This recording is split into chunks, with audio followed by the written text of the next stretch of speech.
O choro é livre, não dá pra gente reclamar, é isso que tem. Maju Coutinho, em transmissão ao vivo no Jornal Hoje. Este é o Visão Libertária, sua fonte de informações descentralizadas e distribuídas.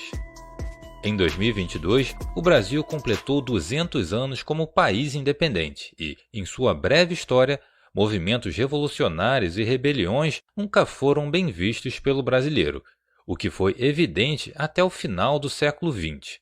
Movimentos como a Proclamação da República, por exemplo, tiveram que acontecer debaixo dos panos, pois a população jamais aprovaria o que aconteceu. A própria Declaração de Independência não foi um enorme levante popular, e sim uma disputa entre poucos aristocratas. Até mesmo a aberração histórica que foi a escravidão teve que ser eliminada aos poucos pelas leis abolicionistas, que se sucederam por décadas até a total abolição declarada pela princesa Isabel.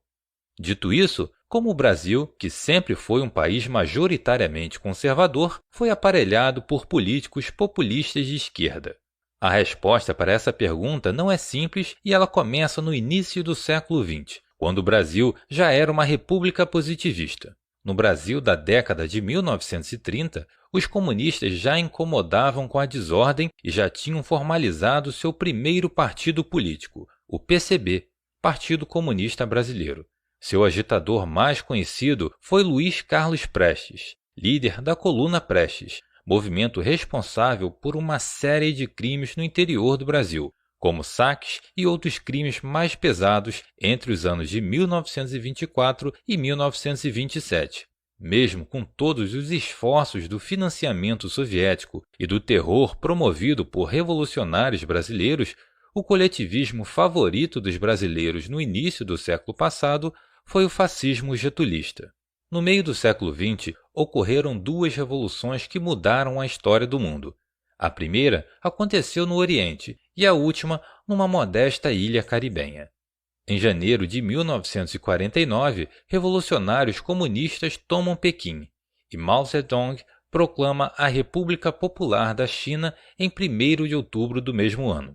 A partir daí, Mao pôde implementar o seu projeto de poder, promovendo guerras e conflitos no Sudeste Asiático, onde ampliou sua rede de influência, principalmente no Camboja e no Vietnã. Na década seguinte, em uma charmosa ilha da América Central, guerrilheiros comunistas financiados pela União Soviética marcharam para subir ao poder e derrubar o ditador Fulgêncio Batista. Mal sabia a população que o que estava por vir seria a miséria e a depauperação do país, além de repressão e assassinatos de opositores. No primeiro dia de 1959, a Revolução Cubana teve o seu fim, o que sentenciou o povo cubano a viver sob o regime mais autoritário do continente. Enquanto isso, os líderes do Partido Comunista de Cuba viviam uma vida de luxo, encastelados em suas torres de marfim. A situação crítica em que os cubanos vivem é melhor descrita pelo vídeo A Vida em Cuba é Tão Ruim Quanto Dizem? Caso tenha interesse, o link estará na descrição. Em meio à Guerra Fria, o comunismo tinha dominado os dois maiores países do mundo e um vizinho dos Estados Unidos. O mundo tinha se tornado um barril de pólvora e o Brasil era a preocupação. Em 1960, Jânio Quadros declarava uma política de neutralidade em relação à Guerra Fria, mas durante o seu breve mandato, condecorou o assassino Che Guevara, líder comunista da Revolução Cubana. Obviamente, a população começou a olhar com desconfiança para o chefe do executivo do Brasil. Em 9 meses, Jânio renunciou à presidência do Brasil, deixando o cargo para João Goulart. Quando assumiu a cadeira, fazia viagens frequentes à China comunista e desenhou uma série de reformas inspiradas no modelo chinês para o Brasil. Quando propôs publicamente as reformas de base, a população entendeu o que estava acontecendo e resolveu ir às ruas, promovendo a maior mobilização popular da história do Brasil. Apoiados pela população e pela mídia, os militares intervieram e João Goulart deixou a presidência do Brasil, o que foi um alívio para os Estados Unidos e principalmente para o povo brasileiro. Agora, o Brasil tinha um governo intervencionista, mas não era alinhado à União Soviética. Internamente, os militares investiam esforços em conter o terrorismo de esquerda, mas deixaram de lado a parte mais importante da batalha: as ideias. Enquanto os soldados caçavam guerrilheiros em Matagais, os comunistas se infiltraram na Igreja Católica, nas universidades e na cultura. Durante décadas, milhões de brasileiros foram formados na teologia da libertação, na teoria crítica e ouvindo MPB. Esse tripé foi responsável por eliminar em poucas décadas a base conservadora que formou o Brasil em toda a sua história. Vale ressaltar que a popularidade de Getúlio Vargas entre os mais velhos facilitou a aceitação das ideias intervencionistas que fervilhavam na academia. Com isso, em pouco tempo, o show business estava vendendo conceitos revolucionários e ajudando a implantar o progressismo na cultura brasileira. Protagonistas de novelas se empoderavam ao se divorciar. A música se tornou cada vez mais sexualizante e as crianças eram expostas à nudez nos domingos à tarde. Por exemplo, analisando por década, a música sertaneja apelava cada vez mais para a sexualização, para festas e para o álcool. Todo esse caldo cultural passava todos os dias na TV aberta e nas rádios, empobrecendo o imaginário do povo, que se tornou cada vez mais alienado e, portanto, manipulável. Com o fim do regime militar em 1985, o Brasil deu os primeiros passos para uma nova Constituição. O país carregou anos de dirigismo econômico, uma cultura cada vez mais progressista e jovens cada vez mais rebeldes e mimados. Resumidamente, a Constituição de 1988 foi elaborada para pôr esse recorte histórico do povo brasileiro com um agravante: os autores eram a esquerda socialista do regime militar. Os socialistas universitários e o Partido dos Trabalhadores conseguiram impor cada vez mais assistencialismo e paternalismo na Carta Magna. O resultado foi o que vemos hoje em dia: um país de leis brandas para criminosos e rígidas para empresários, uma completa inversão de valores. Durante a conhecida Nova República, todos os presidentes esquerdistas e populistas contavam com a grande mídia para impulsionar as suas campanhas, com base em promessas irrealizáveis e oferecendo doses cavalares de assistencialismo e intervencionismo. No entanto, a partir de meados dos anos 2000, a popularização da internet quebrou o monopólio das ideias e as pessoas puderam dialogar sobre as suas insatisfações com os políticos aberta e livremente. Como nos espaços de ensino e na mídia as ideias conservadoras e liberais não tinham espaço algum, as pessoas que pensavam dessa maneira migraram em massa para a internet, principalmente os jovens. O Brasil vinha sendo governado por um dos mais tirânicos projetos de poder da história. Vargas teria inveja do que o Partido dos Trabalhadores e o PSDB fizeram com o país. FHC, Lula e Dilma somados venceram 6 eleições seguidas. Felizmente, esse esquema sórdido estava perdendo tração desde o segundo mandato do ex-presidiário Lula. Com as obras bilionárias para a Copa do Mundo e uma iminente crise econômica, o governo Dilma estava se fragilizando moral, econômica e politicamente. Os preços das commodities no mercado internacional não estavam altos o suficiente para esconder os desmandos petistas como antigamente, e a batata da presidente estava começando a assar. A esquerda não tinha mais o monopólio da informação e contava apenas com a propaganda da grande mídia. Em 2013, milhões de brasileiros começaram a mobilização de revolta contra o Partido dos Trabalhadores, e as ruas foram preenchidas com as cores da bandeira.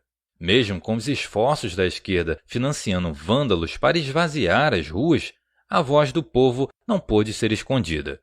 Não era por 20 centavos, e sim pela vergonha que o Brasil estava sendo submetido por todos esses anos. Era o começo do fim do Império Petista. Em 2014, surpreendentemente, Dilma conseguiu se reeleger mesmo com a menor popularidade da história. É verdade que as eleições foram muito apertadas, mas uma virada no mínimo improvável ao final colocou a máfia petista no poder por mais 4 anos. Mas será que Dilma aguentaria até 2018? Diferentemente do seu chefe, ela nunca foi muito carismática. Rousseff perdeu o apoio do parlamento e o seu impeachment era questão de tempo. Seria o segundo da democracia brasileira em menos de 30 anos. Depois de um longo processo, Dilma foi removida da presidência. Inconstitucionalmente, o impeachment da presidente manteve os seus direitos políticos, o que ainda permitia a sua candidatura e o seu direito ao foro privilegiado. Pelo menos, o império petista tinha terminado, e dessa vez, definitivamente.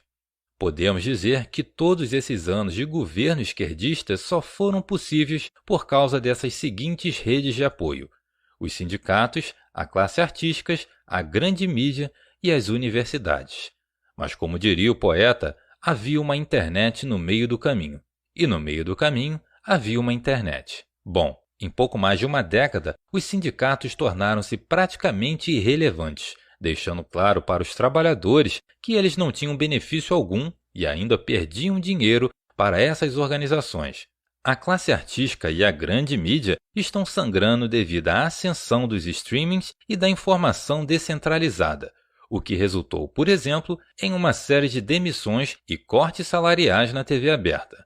Por fim, as universidades perderam totalmente a sua credibilidade, pois não havia mais propaganda suficiente para omitir os seus resultados fracassados e a sua rede de militância.